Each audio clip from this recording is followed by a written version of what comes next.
Vamos lá, gente? Voltando aí então agora a falar dos ossos do crânio, vamos falar especificamente agora do osso etimoide, tá? Então, o que é o osso etimoide? Né? É um osso pequeno e leve, esponjoso, né? Que vão ter as células etimoidais ali e forma parte do septo nasal. Então, ele vai estar localizado aqui, tá? Formando o septo nasal junto com o vômito, que eu já falei anteriormente. E a grande questão do osso etimoide é que ele vai ter a formação das células etimoidais, tá? E essas células etimoidais, elas são uma cavidade aérea, né? Junto com o seio maxilar, com o seio frontal, né? Você tem ali a formação de uma cavidade, né? Que tem muita importância dentro do diagnóstico, de tratamento, essas coisas, tá? Porque tem muitas patologias que ficam nessa região de células etimoidais do seio etimoidal, tá? Na verdade, tanto o seio maxilar quanto o seio frontal são seios de fato, né? São cavidades abertas, amplas no interior desses ossos, formando uma cavidade pneumática grande, extensa. Né? Já os seios etimoidais, na verdade, são células etimoidais, né? Que você vai ter ali pequenas células agrupadas, dando esse aspecto bolhoso que a gente fala, né, desse osso, tá? Um outro seio que eu esqueci de falar é o seio esfenoidal, tá? Então nós também temos uma cavidade pneumática no interior do osso esfenoide, tá bom? Bem na base dele ali nós vamos ter um seio, uma cavidade pneumática ali paranasal, ok, gente? Então, da mesma forma então, que o osso etimoide, a gente também vai ter essa cavidade paranasal, esses seios paranasais, tá bom? Então, aqui o que seria o osso etimoide aqui em verde, destacado, né? Fazendo junto com o vômer e junto ali com a concha nasal inferior, você tem ali a formação da cavidade nasal, especificamente a formação do septo nasal, tá? O desvio de septo normalmente está associado a algum comprometimento do osso etimoide, a lâmina perpendicular do osso etimoide, tá bom? Bem, a gente agora finalizou, né, a parte de estruturas ósseas do crânio, tá? Dos ossos, sejam os ossos da face e os ossos da calota craniana, né? O viscerocrânio e o crânio cerebral, tá? Nós vamos entrar agora em um outro assunto, que é a parte de musculatura, tá? É muito importante saber que tudo é um processo, né? Antes a gente começa a falar dos ossos, porque os músculos vão estar associados àqueles ossos, vão estar inseridos, vão estar em contato com aquelas estruturas ósseas, né? E é o arcabouço, né? O osso, né? O esqueleto é o arcabouço do corpo humano. Os músculos ficam ali sustentados, tá? Então a gente passa essa parte de osso e a gente vai entrar agora no que seriam os músculos do crânio e da face, tá? Na verdade, a gente pode definir como músculos da expressão facial ou músculos da mímica facial, tá? Por que isso? Porque esses músculos, tá? Eles estão relacionados às expressões faciais.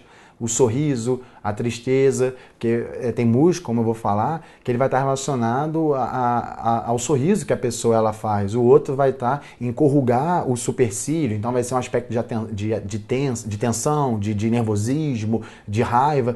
Então esses músculos da face eles estão muito relacionados às expressões faciais, à mímica da face. Tá bom? E volta e meia eu vou relacionar um músculo e vou dizer a função dele, né? O que ele faz e o que isso daí gera, às vezes, nessa tal mímica da face, né? Nessa tal expressão facial, tá? Só para adiantar, eu vou pincelar muito rapidamente, porque é um assunto muito específico da odontologia, mas ao final eu vou falar rapidamente sobre os músculos da mastigação, tá? Dizer quais são e o que eles basicamente fazem, né? Se eles elevam ou abaixam a mandíbula, joga para frente, para trás, tá? Então uma abordagem bem rápida ali, porque aí sim é um assunto muito específico para odontologia, tá bom? Então vamos lá.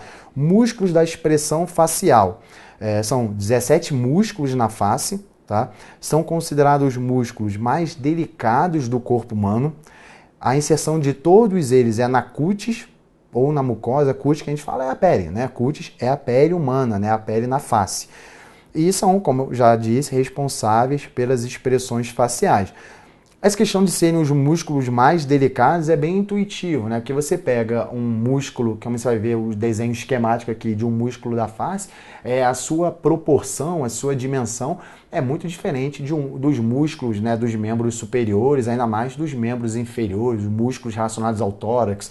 Então, realmente, são músculos mais delicados, músculos bem mais delgados do que o do restante do corpo humano, tá? E o importante é saber isso. Todos esses músculos que a gente vai falar agora aqui, da mímica, da expressão facial, todos eles têm inserção na cutis. Então, por isso é que eles estão relacionados a essa modificação das expressões faciais. Porque se eles estão inseridos na cutis, no momento que você tiver o tracionamento deles, a contração deles, né? A contração deles, a cutis vai ser deprimida, vai ser alguma estrutura ali, vai ser abaixada ou vai ser levantada. O quê? Porque todos esses músculos estão inseridos na cutis. Então, diretamente, a consequência direta é você ter uma alteração na cutis, que é onde você tem as expressões faciais, onde você tem a pele na face, tá? A nomenclatura, ela diz a inserção ou a função do músculo. Então, o que eu estou querendo dizer com isso? Que é bastante intuitiva essa análise, né? Diferente dos ossos, que você não tem como osso parietal, o frontal até vai, mas osso parietal, osso occipital, zigomático, osso esfenoide, etimoide, a nomenclatura dos ossos, eles não te dizem nada sobre a localização deles, só um ou outro, né? Diferente dos músculos, a musculatura, ela te direciona muito ali a função dele e a localização dele no crânio, na face da pessoa, tá? Então é muito mais intuitivo. Tá? A chance de você acertar, o que eu quero dizer com isso, assim, a chance de você acertar numa prova, né, às vezes você não está lembrando aquele assunto especificamente, mas a chance de você lembrar na hora da prova vendo apenas a nomenclatura, o nome daquele músculo é bem maior do que um osso. Que se você não souber, não adianta, você não estiver lembrando do osso esfenoide, o nome dele não vai te ajudar em nada, né? É um nome muito específico, né? Não diz nada sobre ele. Né? A musculatura, vocês vão ver que é diferente. A nomenclatura, ela auxilia sobremaneira nessa determinação da localização, da função deles no corpo humano, e especificamente ali na cutis, né? Na expressão facial da pessoa, tá? Então, esses são os músculos, tá? Tem mais uma página de músculo. Orbicular da boca, levantador do lábio superior, levantador do lábio superior e da asa do nariz, zigomático menor, levantador do ângulo da boca, zigomático maior, risório e bucinador. Então, onde é que está cada um deles? Vamos ver os outros, né? Quais são os outros? São o abaixador do ângulo da boca, abaixador do lábio inferior, mentoniano, esternocleidomastoideo, orbicular do olho, occipito frontal, o músculo prócero, corrugador do supercílio e o nasal. Só voltando aqui. Então, vamos começar por esse. Orbicular da boca. Onde é que está? É esse aqui, né? É esse músculo aqui, tá? Esse é o músculo orbicular da boca. A gente fala que o músculo é o esfíncter da boca. Né? A função dele basicamente é você enrijecer os lábios, né? Você fazer o biquinho, por exemplo, ele está associado ao processo de sucção, até de mastigação. É o músculo esfíncter, ele está ali para tracionar, tá? A musculatura em volta dos lábios. Por isso fala que é o esfíncter da boca, tá bom? Vamos ver o próximo.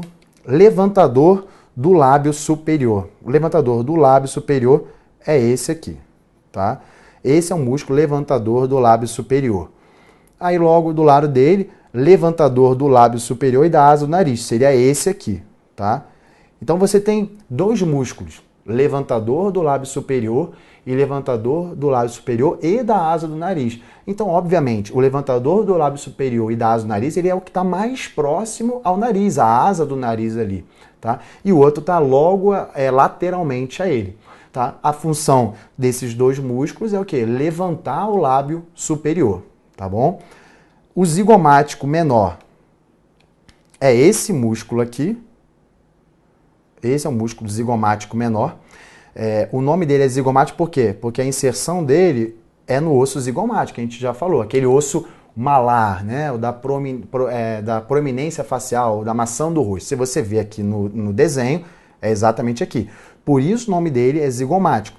E é o zigomático menor esse aqui. Por quê? Porque esse aqui é o zigomático maior, tá?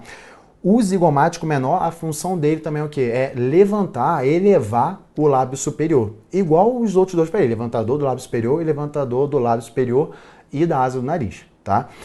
Agora, e o músculo zigomático maior? Esse aqui, ó, que eu fiz também, tem a inserção no zigomático. O zigomático maior, ele é o músculo principal do sorriso, tá? Porque ele eleva o lábio e o ângulo da boca junto. Então, associado a ele, é o músculo que está diretamente relacionado, né, ao sorriso da pessoa, tá? É o músculo zigomático maior. Aí depois a gente tem o levantador do ângulo da boca, tá? Que ele vai estar aqui por baixo, tá? Ele está aqui por baixo. Ele apenas eleva o ângulo da boca, tá? Ele não é levantador do lábio, ele só eleva o ângulo da boca, tá? Então ele está mais lateralmente. Só pensar, se ele só é levantador do ângulo da boca, ele tem que estar mais lateral ao músculo orbicular da boca. Então ele está numa posição mais lateralizada aqui. E aí, músculo risório. O músculo risório seria esse aqui, gente. Esse é o músculo risório. Deixa eu apagar os outros. Esse aqui seria o músculo risório, tá? É um músculo, você tá vendo, ele é bem lateral à boca, né? O ângulo da boca, ao canto da boca. Ele é associado ao sorriso amarelo que se fala. Ele só lateraliza, ele só abre a boca lateralmente, tá? Mas ele não é igual ao zigomático maior, que é o sorriso de fato, né? Que você eleva o lábio, eleva o ângulo da boca. O risório, ele apenas traciona essa musculatura para trás. Então, por isso que fala que é o sorriso amarelo. Então, ele está lateralmente aqui ao músculo orbicular da boca, tá? E aí nós temos ainda o músculo bucinador. O músculo bucinador, ele está por trás desse músculo. Esse músculo aqui é o masseter, tá? Que a gente vai falar mais à frente, o músculo masseter, ele é um músculo da mastigação, tá? Então ele tem você vê, ele está aqui na base da mandíbula, né? A gente vê que ele está na base, que ele vai elevar a mandíbula, tá? Então o músculo bucinador, ele está ali por trás, vamos dizer assim, mais profundo um pouco do que esse músculo masseter. E qual é a função do músculo bucinador? Basicamente ele vai enrijecer a bochecha, tá? Para quê? Para que quando você faça a mastigação, ela esteja em tonicidade e você não vá morder a sua própria bochecha. Então o músculo bucinador, basicamente a função dele é de enrijecer a sua musculatura da bochecha. E aí você, por isso, poder mastigar sem lesionar a sua bochecha. Também está associado à sucção, ao sopro, tá? Mas a principal função do músculo bucinador, de fato, é você manter a musculatura da bochecha enrijecida no momento da mastigação, da deglutição, tá? Então vamos lá, orbicular da boca foi, levantador do lábio superior foi. O levantador do lábio superior da asa do nariz, o zigomático menor e o levantador do ângulo da boca, todos eles têm uma função basicamente igual. Eles elevam o lábio superior e o ângulo da boca, tá? Todos eles têm basicamente a mesma função, tá? O que tem uma diferença, uma função mais diferente aí em relação a isso, a elevar o lábio e o ângulo da boca, é o que eu falei, o zigomático maior, que está diretamente relacionado ao aspecto de sorriso, né, a expressão facial do sorriso, tá? E o risório é o sorriso amarelo, que a gente fala, né? O bucinador é enrijecer a musculatura da bochecha ao longo do processo de deglutição, tá? E um outro detalhe do levantador do lábio superior e da asa do nariz é que ele, além de elevar o lábio superior, né, ele também tem a questão da asa do nariz. Ele também dilata a narina, né? Ele meio que eleva e dilata, né? Ele auxilia os músculos nasais, que eu vou falar mais à frente, tá bom, gente? Então vamos passar aqui para continuar. Aí nós temos o abaixador do ângulo da boca, tá? Que é essa musculatura aqui, tá? Que vai vir para cá. É esse músculo aqui, tá? Abaixador do ângulo da boca. O abaixador do lábio inferior tá logo medialmente a ele, né? São esses aqui, então vou apagar. Agora, esses aqui são os abaixadores do lábio inferior, tá? O mentoniano seriam esses aqui, tá? O mentoniano ele tem uma função de everter o lábio, né? Então é quando você faz o biquinho, a cara de choro, né? Fala que é um mentoniano. Quando você cria aquela ruga na região de queixo, né? De mento, é o mentoniano que está em atividade, tá? E ele tem esse aspecto que eu acabei de ver em V, né? Na região do mento, na região mentoniana da mandíbula. Enquanto isso, obviamente, tanto o abaixador do ângulo da boca quanto o abaixador do lábio inferior é abaixar a boca. Então, associados muito ao que? A situação de tristeza, de dor, de choro, né, que você está abaixando. Né? O antagonismo daqueles músculos que eu falei, os levantadores do lábio superior, levantadores do ângulo da boca, que é a expressão de sorriso, né, de você ter felicidade, mesmo que não seja o principal do sorriso, que é o zigomático maior, mas eles estão ali dando também, auxiliando no sorriso, né, nessas expressões. Os abaixadores é o contrário, são as expressões de dor, de tristeza, às vezes, de decepção, que você está abaixando o lábio inferior, está abaixando o ângulo da boca. E o mentoniano, como eu falei, é essa situação de everter o lábio inferior. O esternocleidomastoide, que é essa musculatura aqui do pescoço, tá? Não tem muita... É músculo mais de pescoço, tá? É um músculo denso, é esse músculo aqui quando a gente traciona, que ele fica bem evidente, esse é o músculo esternocleidomastoide.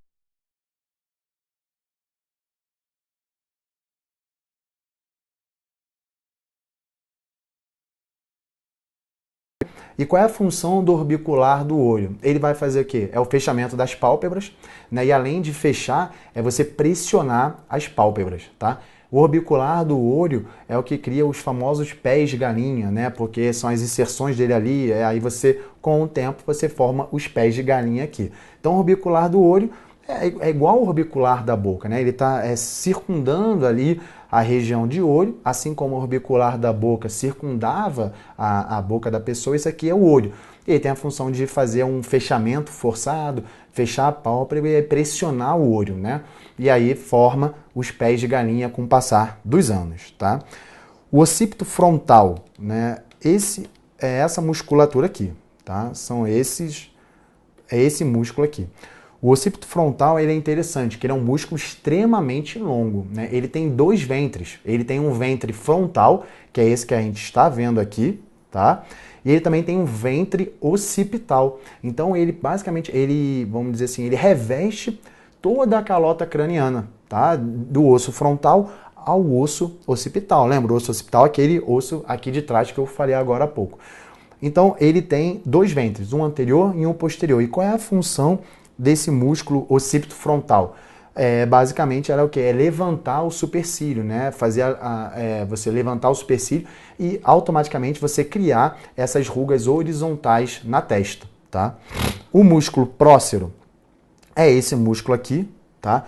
Onde a gente tem a glabela. Lembra da glabela que eu falei que é um acidente, né? Um achado anatômico muito importante que fica bem aqui na fronte, no osso frontal. Então, nessa região próxima, essa região a gente vai ter o prócero, que é esse músculo prócero, que ele está nessa localização próxima à glabela, entre, né, os arcos superciliares. E qual é a função dele? Ele basicamente eleva o nariz, né, e você franze, né, vamos dizer, essa região aqui de testa e cria aquelas rugas verticais. Tá? Então, basicamente, a função prócero é essa, que é auxiliado pelo corrugador do supercílio, né? Essa forma não dá para ver muito bem, mas o corrugador ele está mais ou menos assim, ele insere-se assim.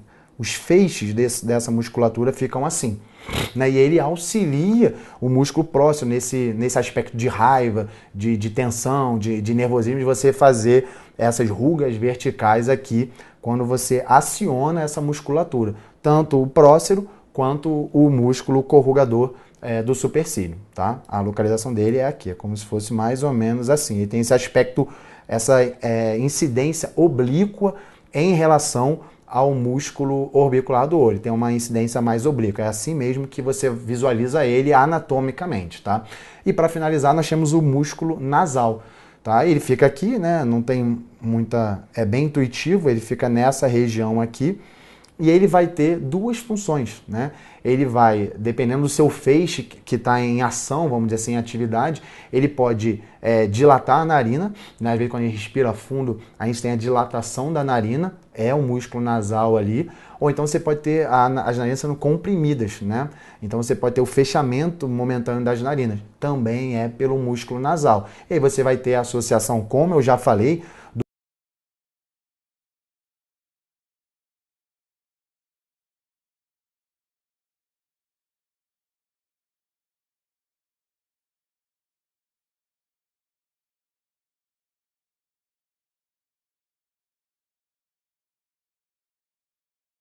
da expressão facial, né? A gente vê então que realmente todas as inserções deles são na cutis e eu acabei de dar exemplos, né, de como a contração deles vai alterar e vai produzir uma resposta, né, facial específica, né? Óbvio que muitas dessas expressões faciais, a maioria, na verdade, você não tem apenas um músculo ali sendo exercido, né? Você tem vários, né? Para um sorriso, não é só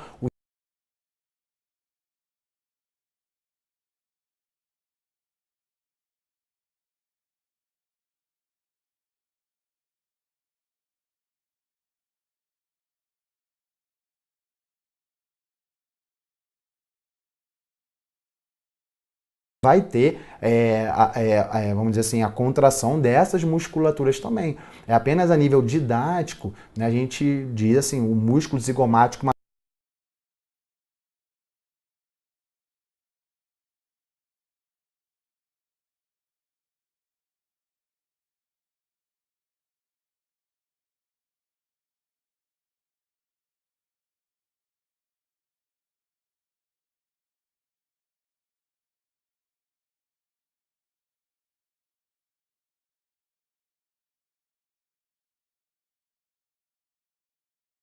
Eles vão de fato estar influenciando a face, né? A fisionomia daquela pessoa. A contração deles vai deprimir, vai alterar o padrão daquela face, tá?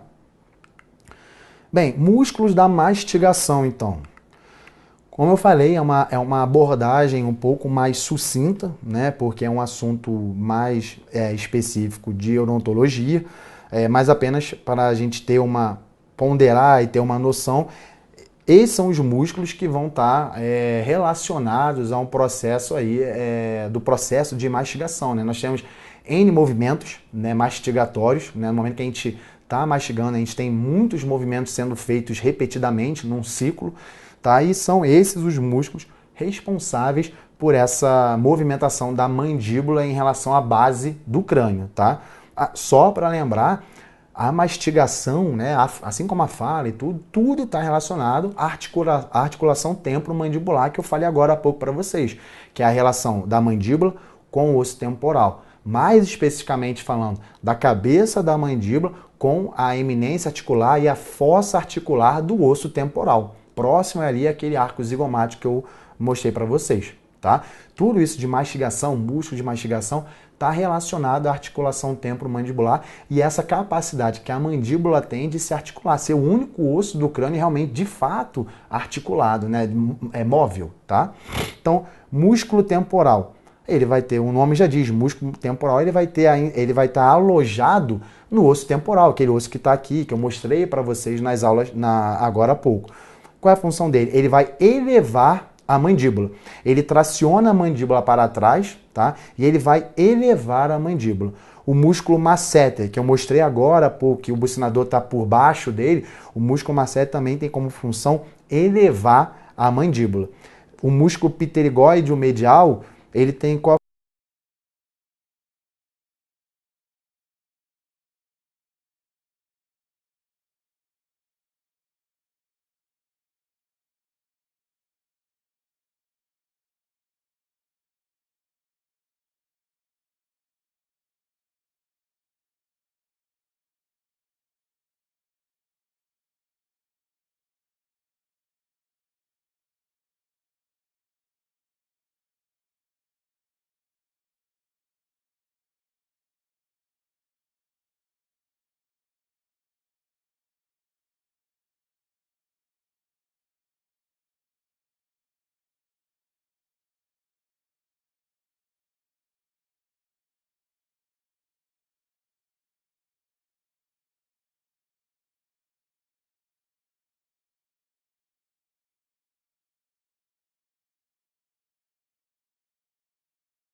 abaixa a mandíbula e traciona ela para frente é o músculo pterigóide lateral. Todos os outros vão elevar e tracionar a mandíbula para trás. Então, o único músculo, a única musculatura que de fato abaixa a mandíbula é o músculo pterigóide lateral, tá? O músculo, mas tem os músculos supraioides. Os músculos supraioides eles estão nessa região aqui. Eu estou falando dos músculos do crânio, da face do crânio. O único é o pterigóide lateral. Associado a ele, aí sim, nós vamos ter os músculos supraioides, que vão estar localizados. O ocioide está aqui, eles estão localizados aqui, estão inseridos na região da mandíbula. E aí eles também, juntamente com o músculo pterigóide lateral, eles vão tracionar essa mandíbula para trás, tá? E aí apenas, a título de curiosidade, o ocioide que está aqui, né, ele é um osso extremamente móvel, ele sobe e desce, né? Só que para ele conseguir fazer os músculos supraioides, para conseguir fazer a mandíbula descer, né, o ocioide tem que estar fixado. Então, no momento que a gente tem a contração dos músculos supraioides para abaixar a mandíbula, os músculos supraioides aqui para abaixar a mandíbula, os músculos infraioides, eles estão garantindo o quê? O ocioide fixo. Porque senão ele fica movimentando, aí ele não consegue tracionar a mandíbula para baixo. Então, para a gente abaixar a mandíbula, a gente tem o músculo pterigóide lateral e os músculos supraioides. Mas, assim, auxiliando essa dinâmica, a gente tem os músculos infraioides fixando o ocioide, para que ele fique estático, e aí os supraioides puxem a mandíbula para baixo, tá? Então, é assim que funciona, basicamente, os músculos da mastigação, todo esse processo mastigatório que é extremamente dinâmico, né, na articulação temporomandibular, tá? E aí, só algumas questões que podem cair ou que geram uma dúvida, né, nesse assunto. A cabeça da mandíbula articula-se com qual osso? O osso temporal, como eu falei, né? Você tem articulação temporomandibular, o nome já diz, temporo de osso temporal. Mandibular, óbvio, da mandíbula. Então a cabeça da mandíbula, né, o côndilo ali, ele vai se articular com o osso temporal, próximo àquele arco zigomático lá que eu mostrei para vocês. A maxila não possui seio, verdadeiro, tem o seio maxilar, né, é uma cavidade pneumática, faz parte dos seios paranasais. Paranasais por quê? Né, lateralmente a cavidade nasal, você já tem a cavidade nasal, né, são os seios, a área, vamos dizer assim, pneumática, além da cavidade nasal, que aí é o seio maxilar, seio frontal, esfenoidal, né, como eu já passei para vocês. A importância da glabela e onde ela está localizada, né, como eu já falei, ela está localizada na fronte, né, entre os arcos superciliares, como eu falei, e qual é a função da glabela? Dimorfismo sexual, né? Ela é um elemento qualitativo na análise do dimorfismo sexual. O homem tem a glabela muito pronunciada, assim como os arcos superciliares, assim como o processo mastoide, processo estiloide, né? O crânio, como eu falei para vocês, ele tem uma grande quantidade de elementos, né, qualitativos e alguns também quantitativos para direcionar, para fazer um estudo, né, acerca do dimorfismo sexual, tá bom? O que são as suturas e qual a importância forense? A sutura é aquela articulação fixa, né, dura, de um osso com outro osso, né, que a gente viu na calota craniana inteira ali, um parietal com o outro, aquela sutura denteada entre um osso parietal e o outro osso parietal, entre um osso frontal e os ossos parietais. São aquelas estruturas denteadas entre os ossos. Aquilo é a sutura, é uma articulação, só que é uma articulação fixa, que é o que eu te falei, muito diferente da articulação temporomandibular. E qual é a importância forense, né, a clássica, vamos dizer assim, a importância clássica dessas suturas? Na estimativa da idade, né? De pessoas, quanto mais idosa for a pessoa, mais vai estar apagada as suas suturas cranianas. A partir de uma certa idade, tá? Você vai ter as suas suturas cranianas sendo apagadas, né? Então essa é a importância médico-legal. Os músculos da mímica se inserem aonde? Todos eles vão se inserir na cutis. Né? É por isso que são os músculos da mímica. Né? A contração deles vai alterar justamente o formato da sua cutis, porque eles se inserem na sua cutis. Tá? E qual o principal músculo responsável pelo sorriso? É o que eu falei, é o zigomático maior. Né? A grande pegadinha é que tem um músculo chamado risório. Então aí você já associa risório, sorriso, né? E não é. né? O músculo do sorriso é o músculo zigomático maior. Só que, só recapitulando, ele não é o único. Ele está associado, outros músculos auxiliam no sorriso. Os levantadores do lábio superior, o próprio zigomático menor, tá bom? Então, gente, é isso. O assunto a respeito de anatomia crâniofacial, ossos e músculos é basicamente essa. Espero que tenha ajudado. Qualquer dúvida, estamos à disposição aí, tá bom? Obrigado.